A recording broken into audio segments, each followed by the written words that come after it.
Well, good morning, everyone. I'm just going to wait a moment whilst the members spool in to the system, and we'll get going within a few seconds. But I just want to give a moment so that the attendees can arrive.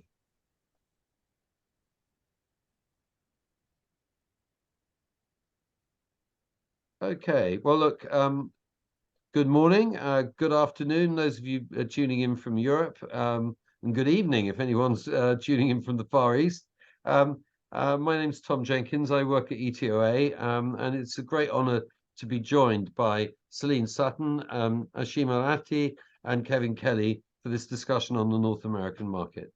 I would start just by stressing that from a European perspective, the return of the American visitors has been the big news of 2022 and 2023. Obviously, there was a lot of pent-up demand there. There were a lot of tour credits that came out in 22 and got extended into 2023. And people were worrying that this was just a sugar rush. It has not proved to be a sugar rush. And I think it's been a brilliant illustration of the fact that if you want to get the market going again, what you do is you get visitors coming in, bid on tour credits, bid on savings, bid on pent-up demand. Doesn't matter. We've had clients coming through the system, and America is back. The United States is back in full force in Europe, and this has been great to see.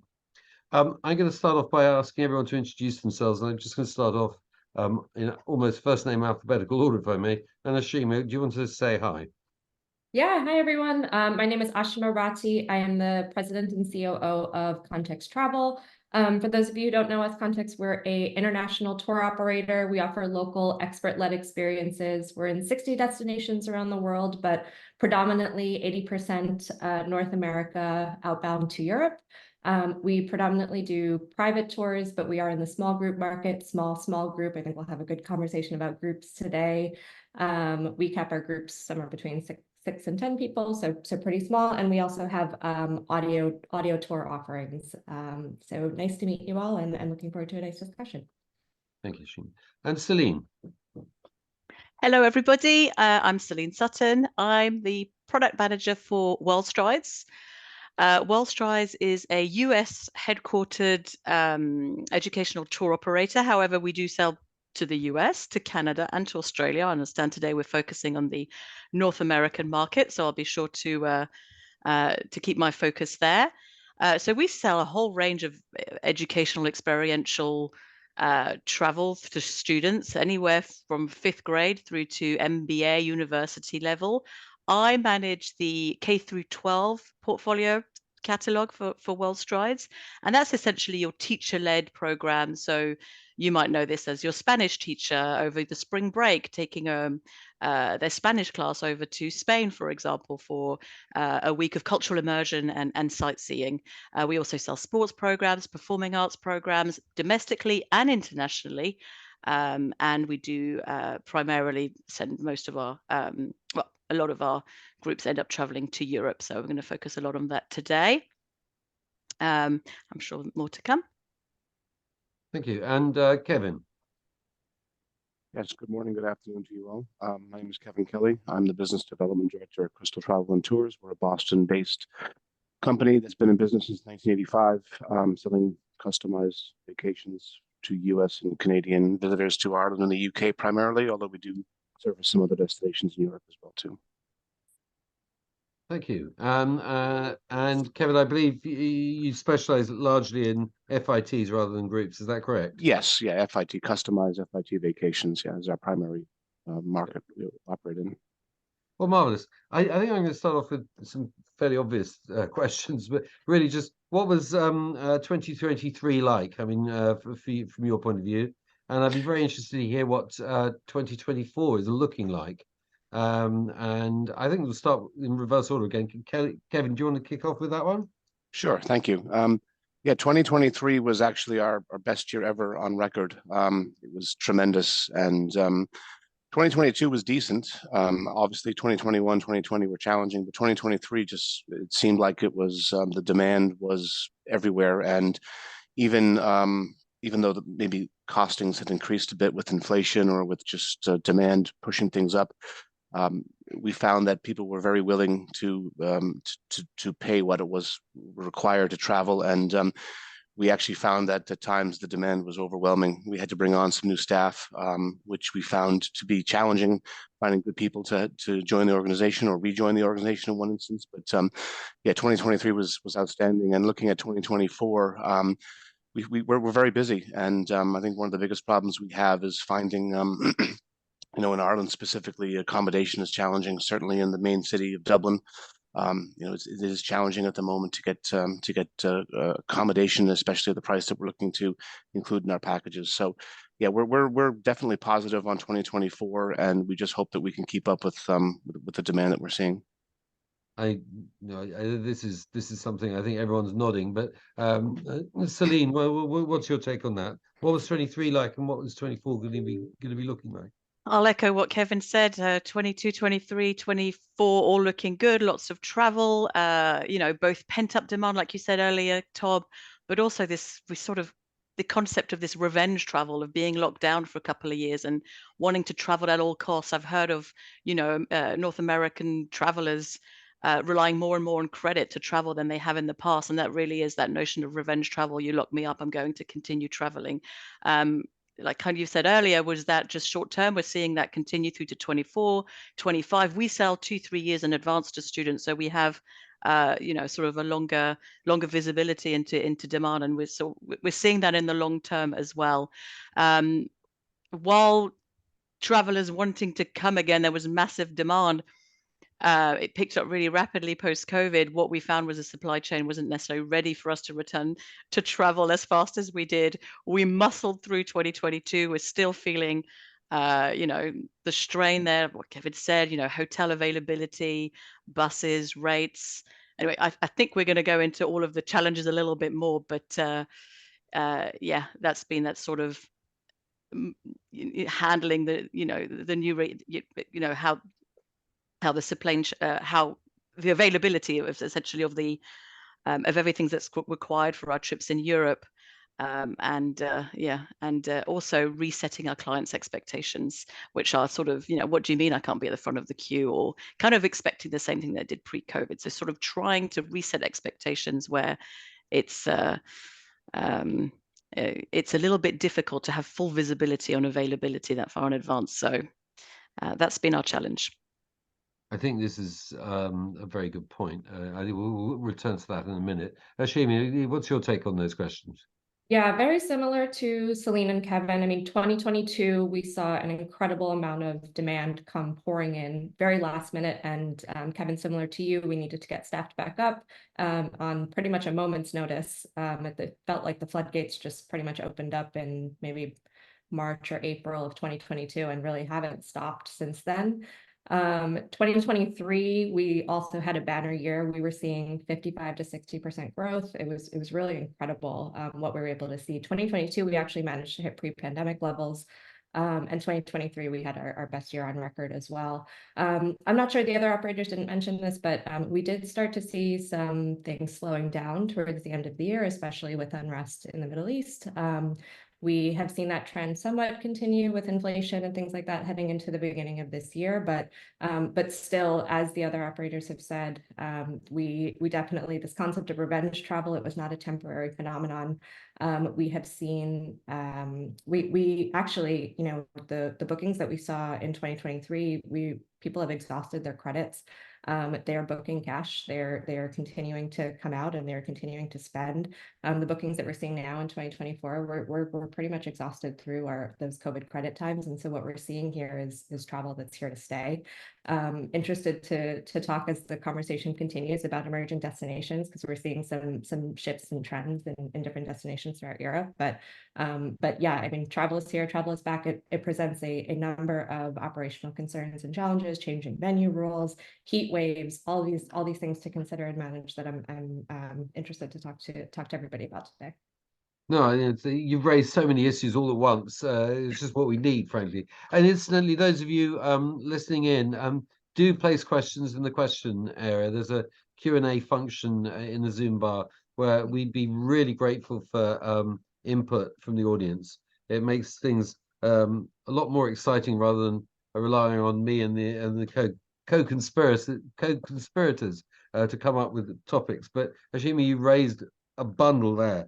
I want to get one issue out of the way almost at the beginning, and I know I'm the guy with the longest tooth in this group, but looking back when I started in this business in 1985, 86, there was a collapse in demand in 1986 with one incident occurring really in Berlin, where one American serviceman was killed in a very unfortunate bombing.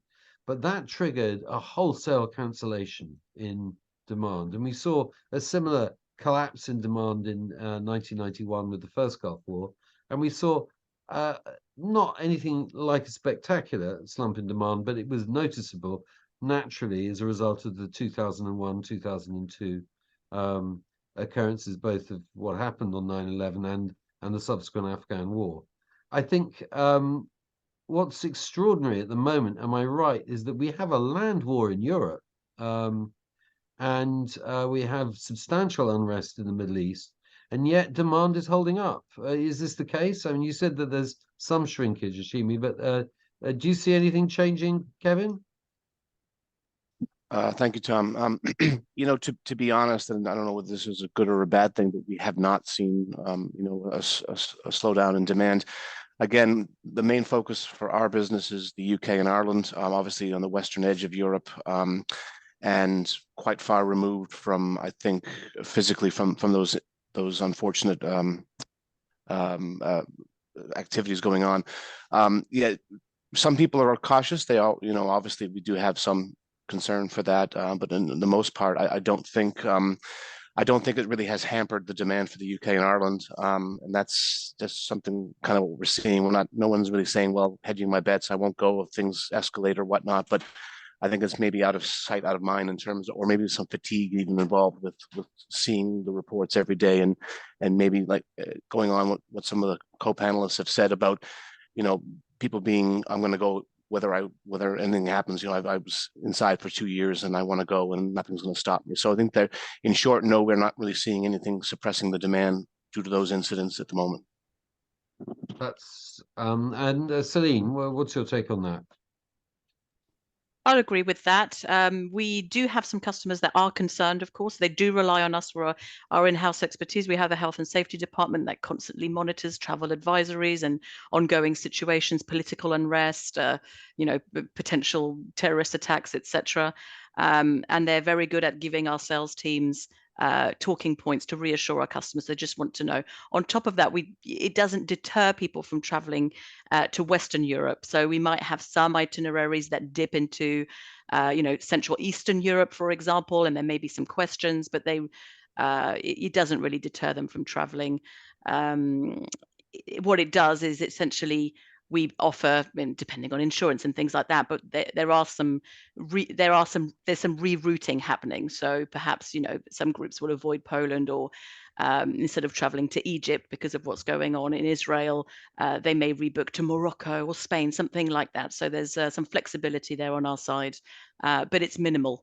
It's not affecting most of the Western Europe trips. Yep, and Ashimi. Yeah, we do have operations in Israel and Jordan, and so makes sense that we would have been impacted in those areas more so than the others on the call. But the similar, I think in October we probably saw the biggest dip. But interestingly, heading into the holiday season, we saw some of a record set in Central Europe. So Central Europe over the holidays was booming. It didn't really deter anybody. We had a great Cyber Week sale, which was just a couple of weeks after everything happened. And so I'd say October was probably the softest. Similar to you, Celine, we get inquiries, and so it's definitely on people's mind. So I think insurance, flexibility, those kind of talking points, and in the end, it's, you know, the proof is kind of in the pudding. You know, the concern may be there for North Americans traveling outbound, but they are still traveling at the end of the day. I think what this gives a real indication to the increasing sophistication of the market. I think it would be, if you look back at 91, where there was no perceived threat in Europe at all, there was a total collapse in demand. for a war in the Gulf. Now we're seeing people really making informed decisions, and they're almost traveling. And this is a compliment in some ways, but they're traveling as if they're Europeans. Europeans were not affected and are not affected by this, and people in North America are doing the same thing, which is basically great. It's just what we want to hear, because the reaction in the past was disproportionate, and we didn't need that, and we don't have it, which is great.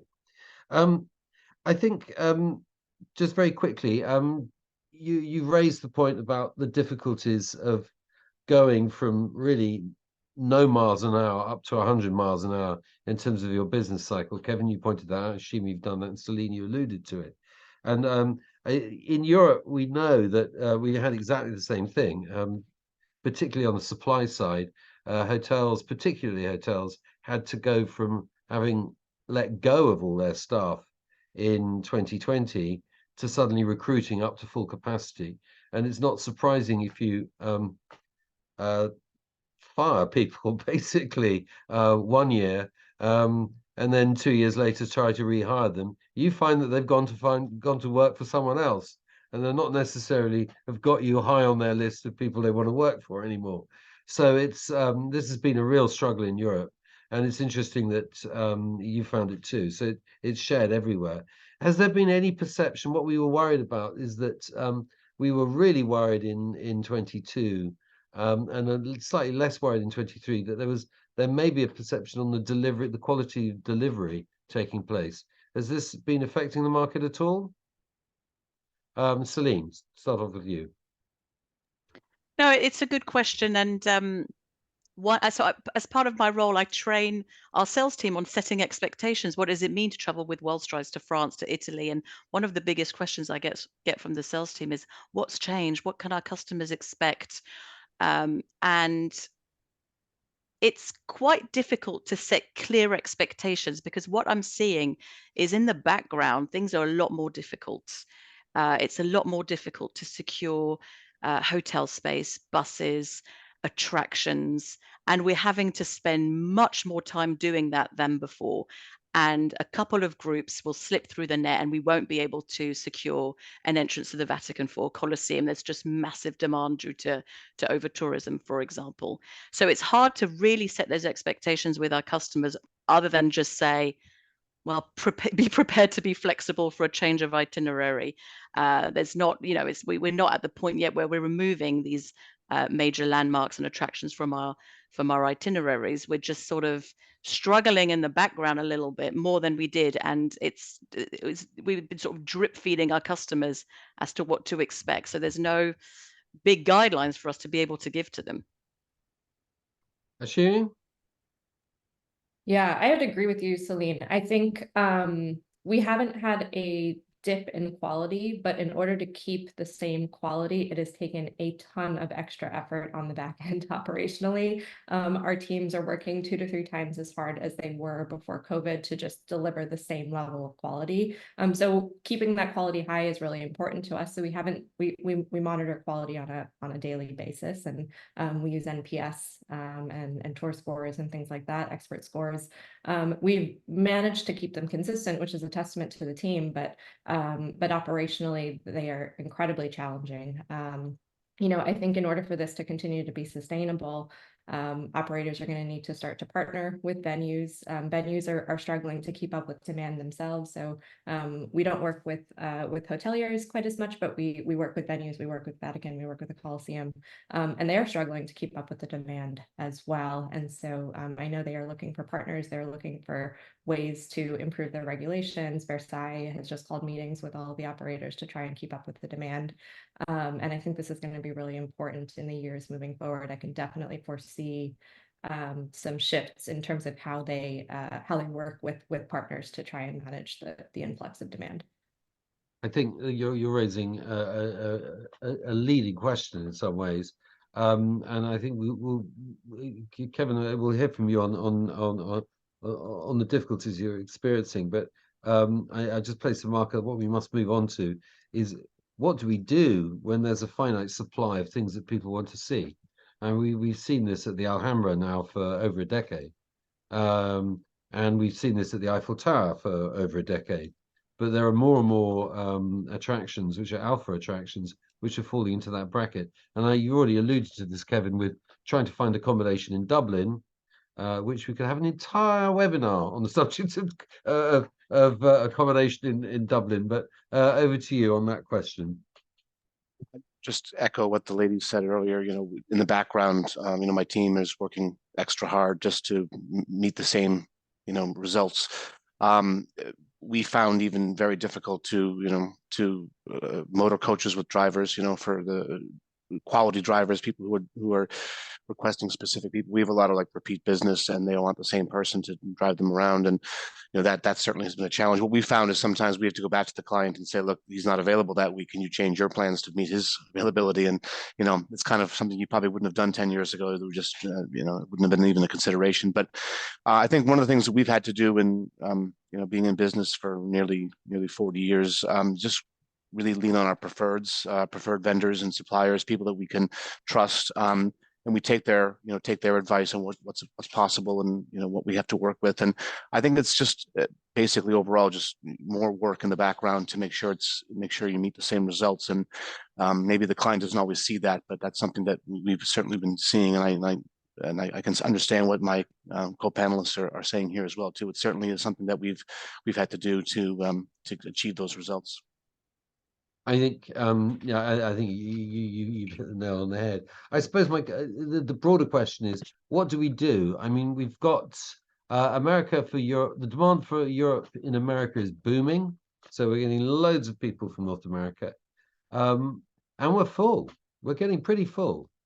We've yet to see any significant delivery of volume from Japan or China at the moment.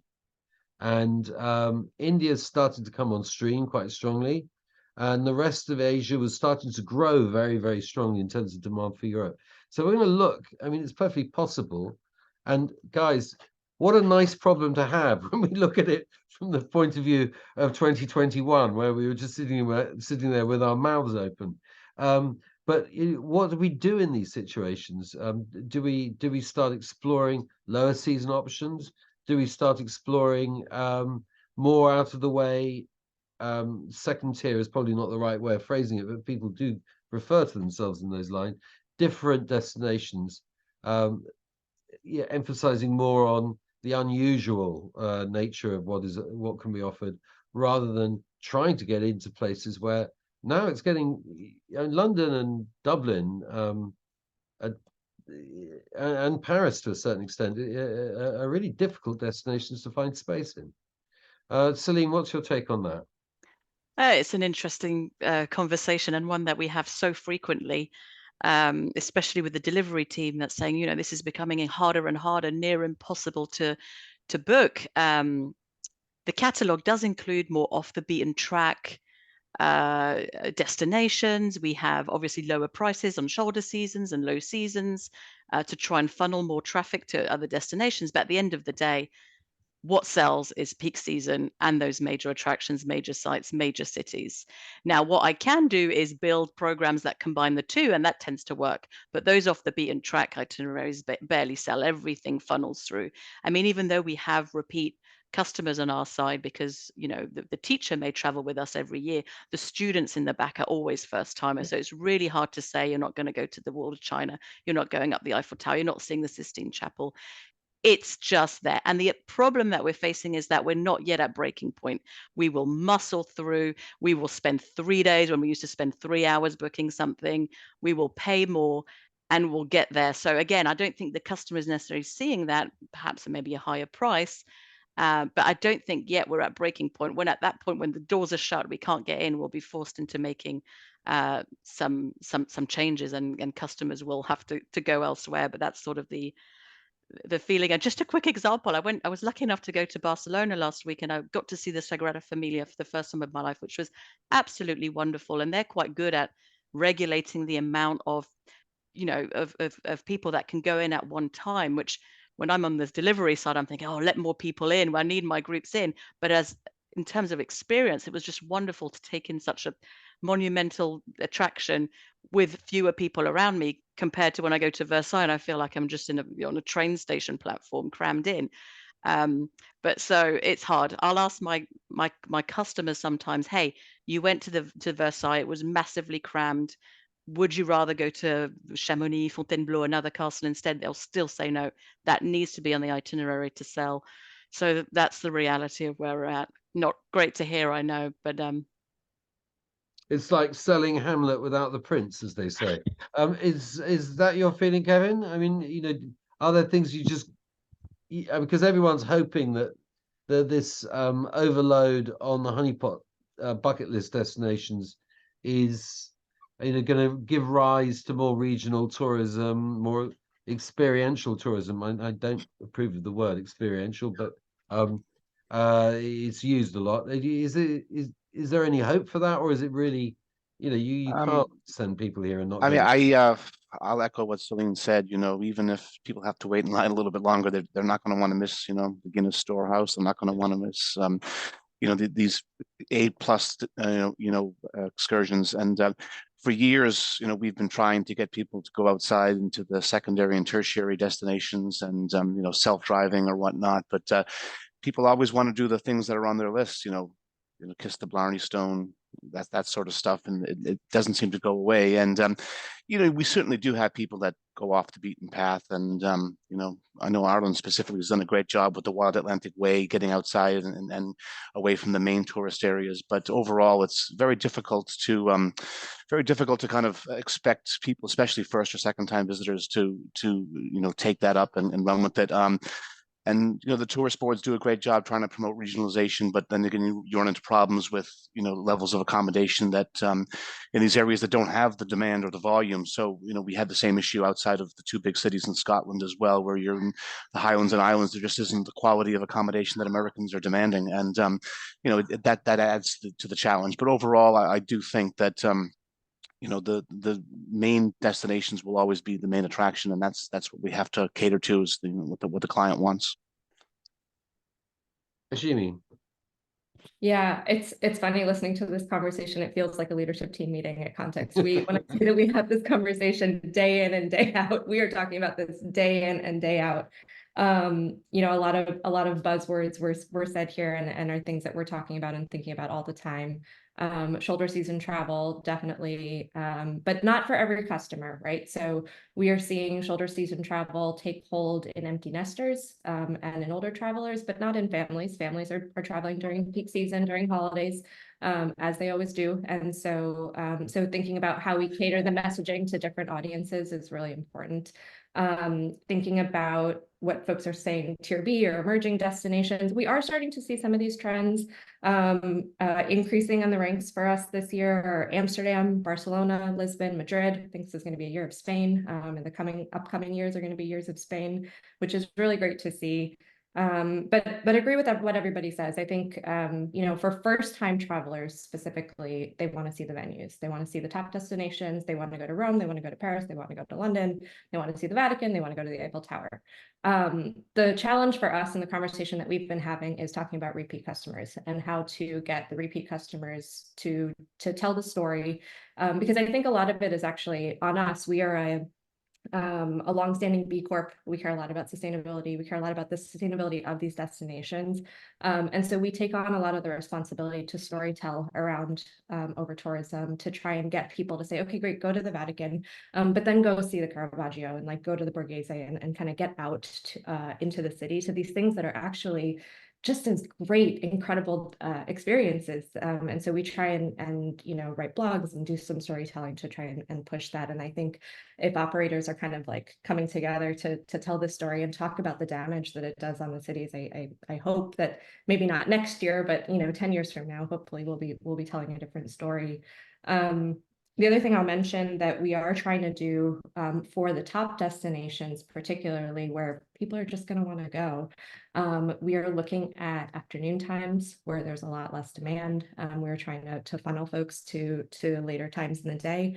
And we have an audio guide that we have come out with, and we're trying to get folks to kind of get out of guided group tours to try and reduce some of the burden on the venues, have people go at the last showing at 5 p.m. where normally you wouldn't be able to take a guided tour, but it's actually a better experience for the customer to be able to kind of go and self-manage some of these experiences without adding to a bunch of tours and a bunch of groups.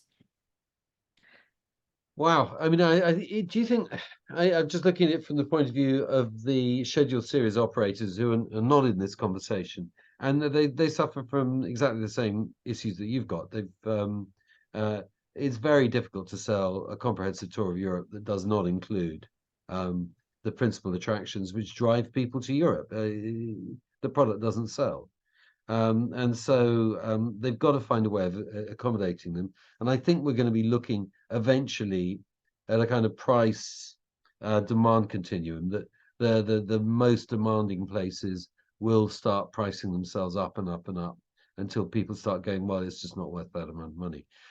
What's intriguing is that there are a number of venues that are responding to exactly the sort of pressure you're referring to, Ashimi. The Vatican, if you look back to the 80s, it was open in the morning, period. And it was shut on numerous days throughout the high season. And, you either got in there before 2 o'clock or that was it. You now can access the Vatican almost all hours of the day and night, as long as you pay the right money. So they've sort of solved that problem. It's still very crowded, but the throughput of visitors going through there now bears no relation to what it used to look like. So we may be seeing more of that. Certainly, the Accademia in Florence is another example, and I think we will find that more and more venues start pricing access a little bit more aggressively. Anyway. Look, we've got some questions coming in. One of them is really for all three of you. It's in French. It was which is to translate, if I may translate this French question.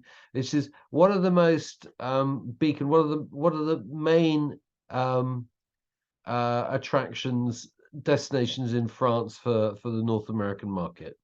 I think is the question. And I suppose, Kevin, I know you do a bit of France. You concentrate mainly on UK and Ireland, but it'd be interesting to hear your perspective to start off with. I think for most general American tourists, Paris obviously is a key. It's a world city, and everyone wants to go there. And I believe Celine mentioned Versailles earlier. Obviously, that's another popular spot. But I think we've seen a little bit of like things like Normandy, with the World War II connections. That's certainly something that resonates with children of servicemen and women that maybe landed at Normandy or had some sort of connection to it. So we've done a little bit of that, and but beyond that, I would not have the depth of knowledge to the French market to answer beyond the main point of entry being Paris. So I'll leave that to someone else who might be more knowledgeable than I am. Well, Celine, you not only have a French name, but you lived in France for a while. I'd be interested to hear your take on it. If you want me to answer in French for the, I may, but so our travelers do like to country hop, city hop and country hop. So you're talking usually 2 nights in one city or one country before they move on. So in 10 days, they can visit 2 or 3 countries easily. When it comes to France, Paris is number 1, usually a couple of nights in Paris with a sightseeing tour, panoramic sightseeing tour, a visit to the Louvre, a visit to Versailles.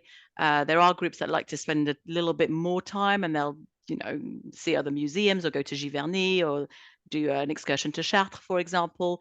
We also do a lot of Normandy and Brittany for what Kevin mentioned here with the war history. That's really strong with our Canadian markets, as well as our US as well. And then going towards the south of France, so la Côte d'Azur, Provence, a couple of nights to explore Monaco as well as Nice and generally the coast.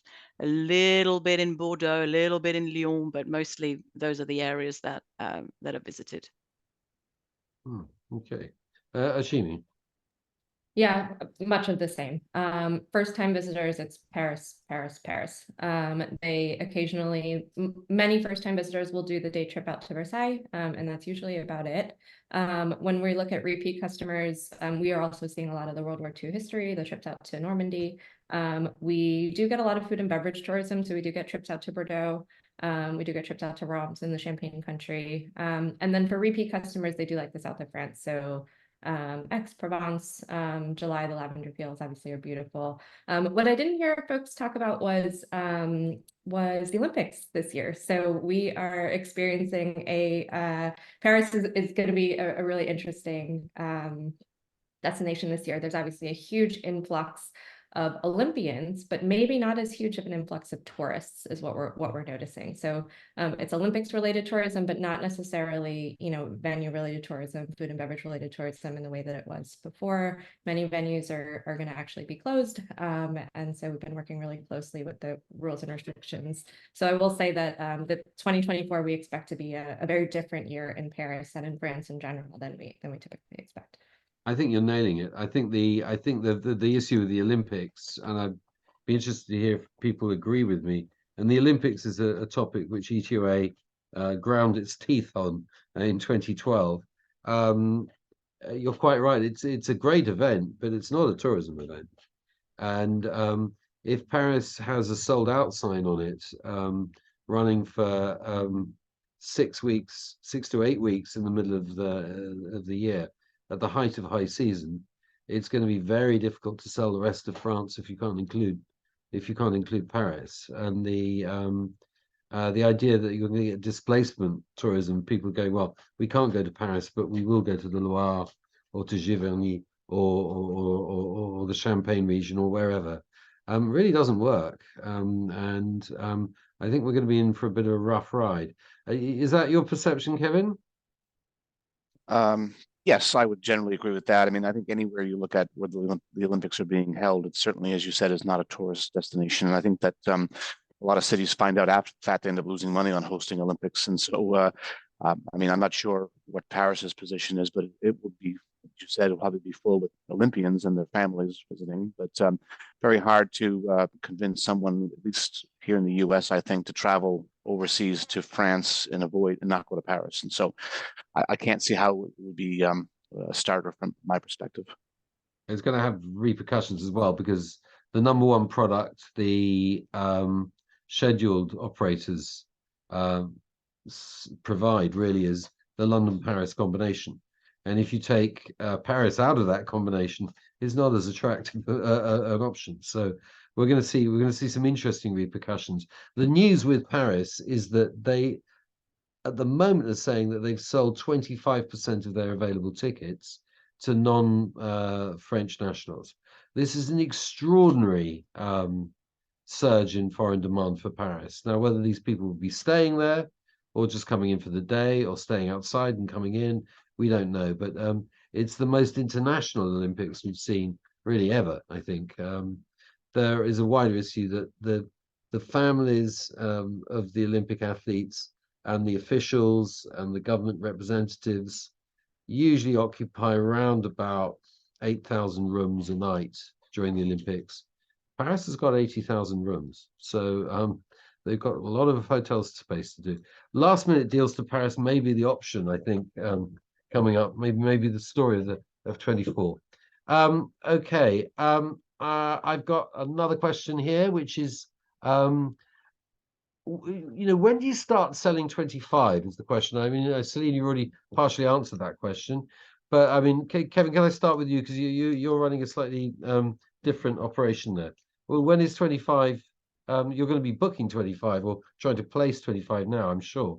When is 25 sold for you?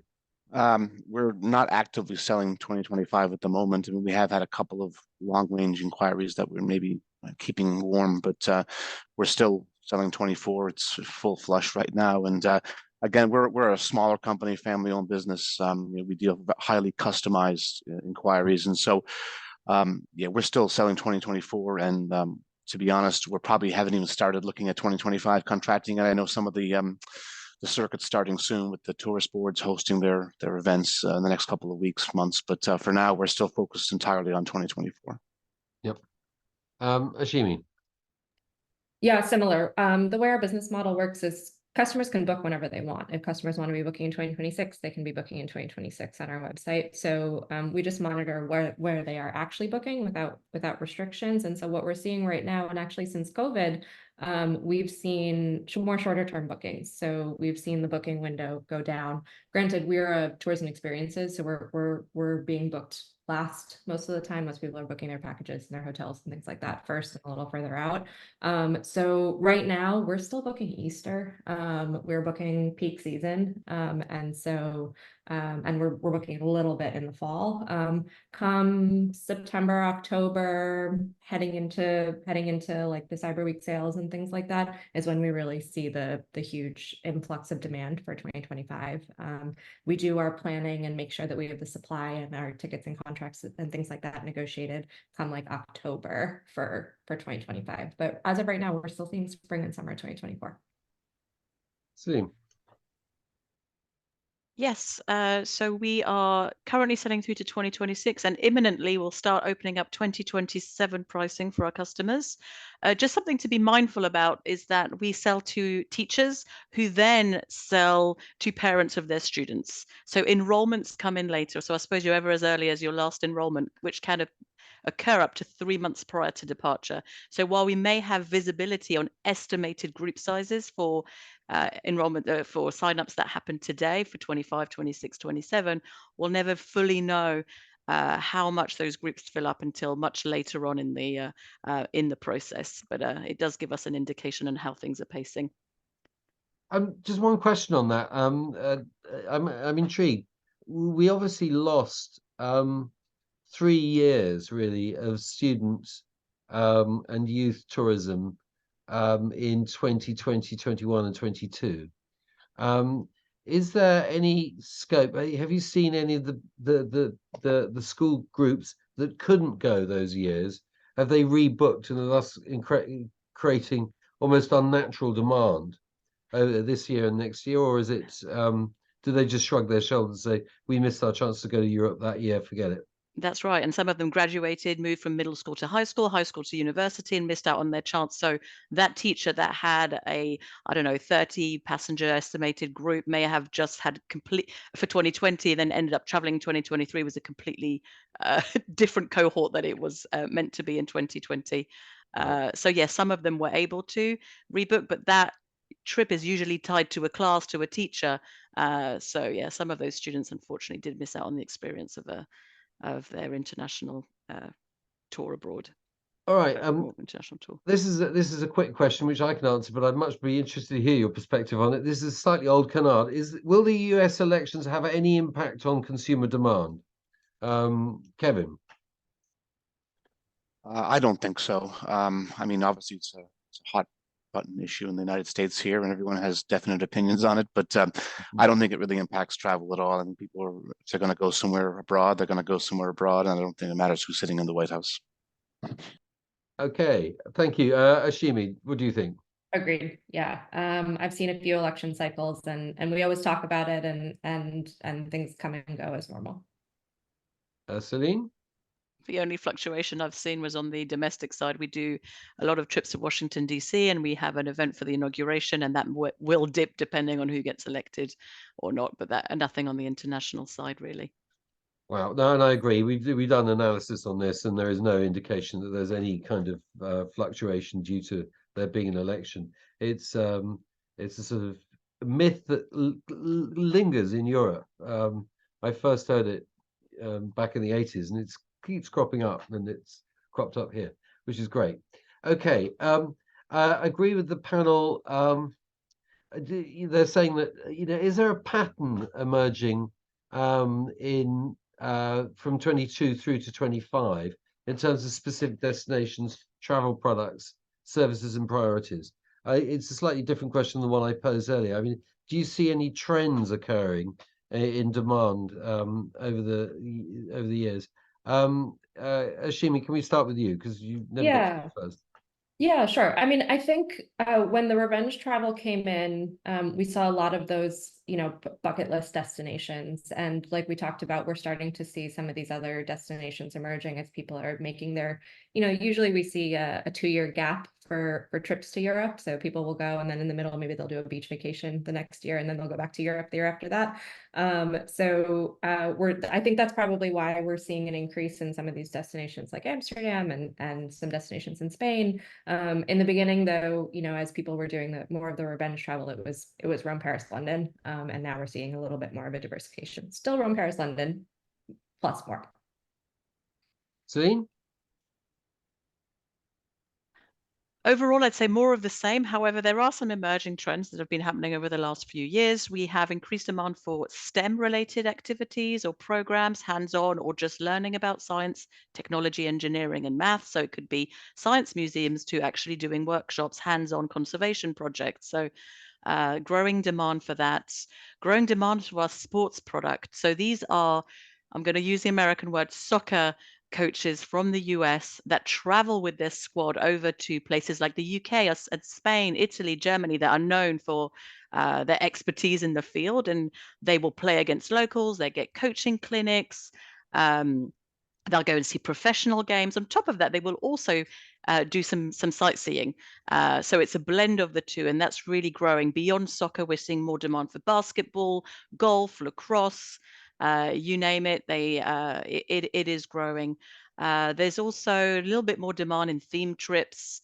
It could be anything. It could be farming in Ireland or culinary tours of France and Italy. Small, but still there. And finally, I'll mention growing interest around DEI, so diversity, equity, and inclusion. And we're seeing that not necessarily in terms of new destinations, but how we run our programs. So there's more in-house training for our tour directors and inclusivity language, how to be aware of mental health, how to deal with groups of students.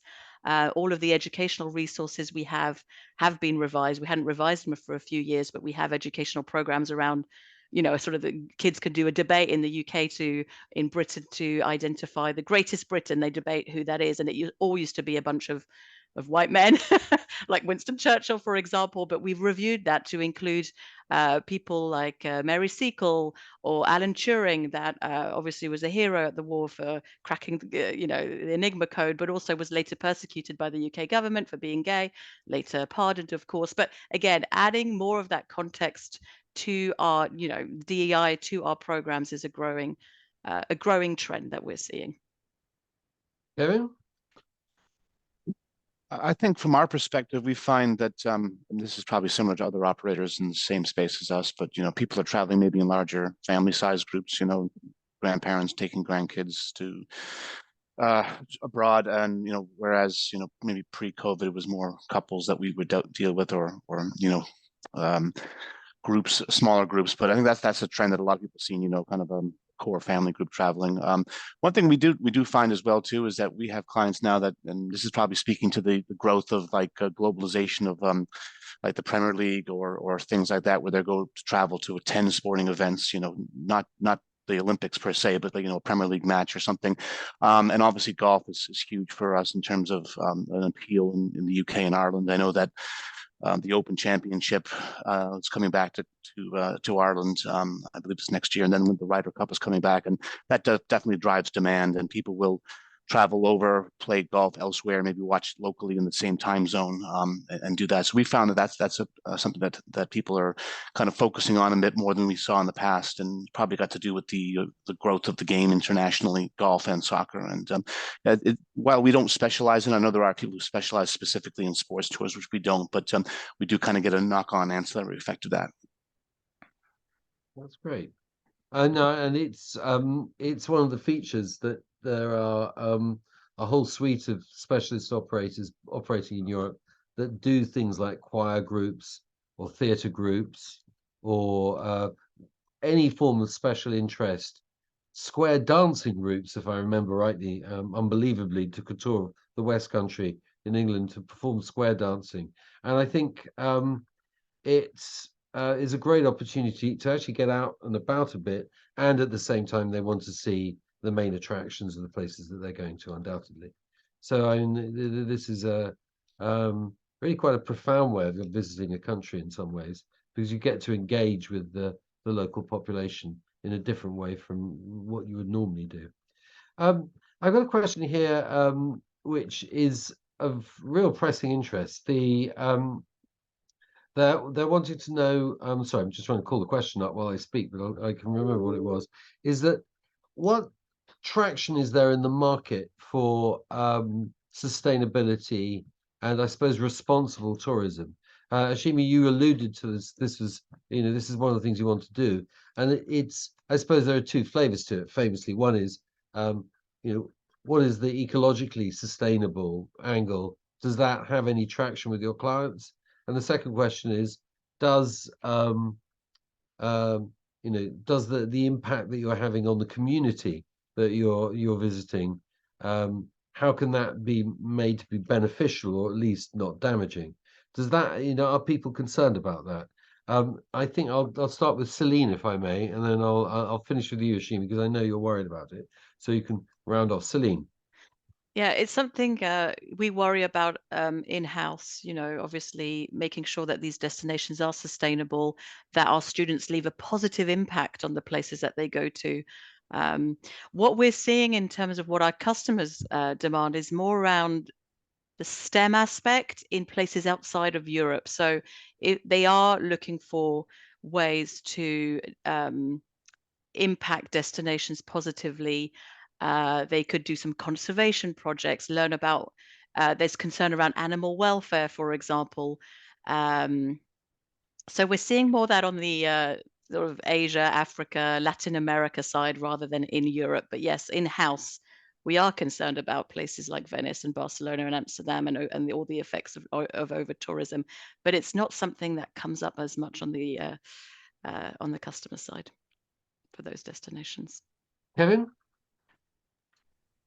I'll echo what Celine says there. It's probably not primary aspect of our clientele. Obviously, people need to behave responsibly, especially when they're guests in someone else's country. We certainly would not advocate anything other than that, the tread lightly sort of idea. But I can't say with any certainty that and it's top of priority of anyone when they're planning a trip to go abroad to Europe or Ireland, the UK for us specifically. It certainly is. I'm sure it exists, but it's not something we discuss in the booking process per se. Mm-hmm. Ashimi. Yeah, we definitely talk about it frequently, and we are seeing it emerge among younger customers, so millennials and Gen X, a little bit of Gen X and a lot of Gen Z are willing to pay a premium for brands that they deem as ethical. And so we have seen a lot of clients come to us because we are a B Corp looking for a sustainable alternative for travel. They are aware. I think consumers generally are starting to be a little bit more aware of what they consume, where things come from, the impact on local communities. So a lot of it comes down to storytelling and how we actually message the brand. And so we try and take some responsibility to actually educate and inform. And we are seeing that, especially among younger emerging demographics that are coming up. There is still, of course, among like an older existing demographic, they're traveling without really, they're just a little bit more price sensitive and are willing to do anything, and it doesn't come up among them, but it is an emerging like fledgling trend. So some of the things that we're doing, we're predominantly private tours. Our groups we keep really small, so 6 to 8 people. I know that there are some restrictions, rules and regulations coming out around Venice, around the group sizes, potentially charging fees and things like that. So just customers ask us questions about that all the time, and so we have blog posts and things like that to help educate around what they can do to choose small groups. We try and support, obviously, the local economy, as many of us on the call do. Local guides, local drivers, bring you into smaller destinations, smaller shops, kind of take you off the beaten track. But you're still buying that ticket to the Coliseum, but can we take you to like a mom and pop shop along the way to try and spread the wealth around a little bit, make sure that we're hiring locally as much as possible. And yeah, just education, I think, is really the name of the game. I think customers are really interested. They're not quite sure how they can travel sustainably, especially when they want to check off that bucket list item. And so, we're trying to provide alternatives and do as much consumer education as possible. I think I and everything you said is really relevant and interesting. I think from an ETOA point of view, we take sustainability extremely seriously. We're doing so not because there is at the moment any really traceable groundswell of demand in the origin markets. We're doing it because we have to do it, and we have to do it, and we have to be seen to be doing it. People have to be doing this. You can't not address the fact that there is a climate emergency in your business, and we're very happy to do this, and we do it almost despite the comparative agnosticism and comparative indifference, I suppose, amongst large swathes of the market that we're catering to. When it comes to over-tourism, this is almost the subject for a series of webinars, and it's very interesting because a lot of what's occurring is very, very misinformed, particularly in destination. And on one level, we ought to be taking great care of what people think in destination because they're the people we're visiting. But I would strenuously insist that tourism is a vital economic activity for most of the destinations we go to. And like all economic activity, it causes displacement. You can't have people arriving somewhere and spending money and not having an impact economically. It defies the laws of economics to expect that to happen. And so what we're finding is that the impact of tourism is not dissimilar to the impact of gentrification in a number of cities, where people are arriving and they're spending money and accessing services and accessing space, which would otherwise be accessed by other people paying a lower price. And this means that change is occurring and it's being driven by tourism. And we think on the whole, this is both inevitable and not to be lamented. I sometimes think some of the reactions to overcrowding is almost entirely due to policies which occur in destination. I mean, the Venice's decision, which is now being reversed, of allowing 5,000 berth ships to dock, gives you an idea of the mayhem that occurs when you have 5,000 people being unleashed on the city, or two sets of 5,000 people being unleashed on the city. And if you want real mayhem, don't put them in groups, just allow them to move around by themselves. Because if you let them move around by themselves, they will all go to the honeypot destinations, which is the things they've heard about. If you want to have a controlled experience in terms of a destination, best to clump them in groups and move them around because groups can be steered. Anyway, we are almost out of time. I'm just wondering if there's anything you wish to say in general terms. I've got one question which we haven't answered, which is, does anybody use DMC operators to overcome the challenges you're facing? So if you've got a last thought and maybe answer that question at the same time, I'd be very interested to hear. Kevin, can we hear from you? So in the UK and Ireland, we do not use DMCs. We source our own product and have done so for 40 years. So we don't see a need for that. Just a closing thought. I think, the consumer is resilient, and the consumer will go where he or she wants to go, I think, and best we can do is accommodate that. Obviously, just in closing, I would say, you have to be responsible for, what you do, and all we can do basically is maybe educate the consumer to be cognizant of those issues and to, again, tread lightly and leave the place at least as you found it, if not better. So, Ashimi. Yeah, we do not use DMCs in Europe. We do use DMCs in other parts of the world, but Europe has the infrastructure for us to be able to run our own operations there without the help of DMC partnership. And yeah, just looking forward to continued banner 2024 and 2025, and really appreciate the time on the panel. And Celine. Similarly to my fellow panelists, we do not use a lot of DMCs in Europe, especially for just standard educational programs. We do direct contracting with suppliers on the ground. However, we do work and partner with DMCs for some of the specialized content.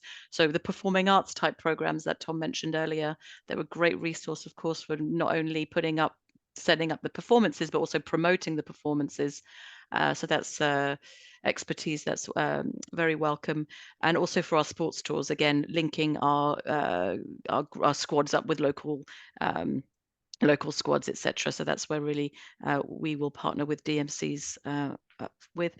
And apart from that, yes, we're resilient. We're here. The student market, even though they still do love to hit those, the major attractions, the major landmarks, we do find that if we do offer something off the beaten path on top of those major attractions and landmarks, it often comes back as being the favorite part of their trip. I think about Croatia to Venice, for example. They just happened to stop in Ljubljana for a couple of nights, and that always comes back in evaluations as the highlight of the program. You couldn't sell it without Venice. You couldn't sell it without Dubrovnik.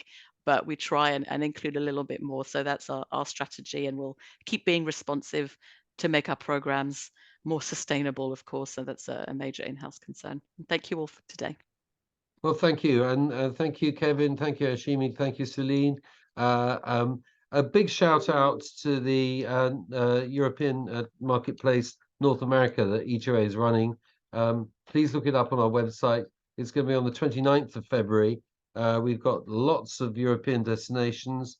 We've got plenty of American operators. So please take part. It's a great event, and it's very sustainable. Everything takes place online. With that thought, ladies and gentlemen, thank you very much indeed. Thank you, our audience. This is going to be posted up on our website, so you can review it later on. But thank you, heartfelt thanks to everyone who's given their time for this. So thank you very much indeed. Bye-bye.